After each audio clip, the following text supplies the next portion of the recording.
Okay, so the country Norway's national debt. If this helped, drop a like, share the video, and subscribe for more. Create content effortlessly. Click the link down below and enjoy the tutorial. You can go to these three websites, siecdata.com, and it shows the years from 95 to 2023.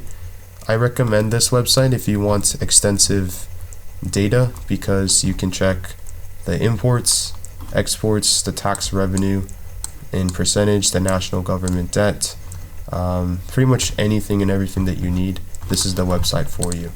Macrotrends.net is more simplified. It shows from the 1960s to 2024 or currently.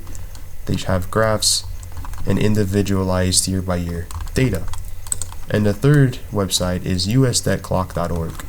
More of a simplified website because as you can see, everything is being updated in real time. So if you can scroll down, you can see Norway is below Nigeria and above Poland, and they have $265 billion in national debt completely for free.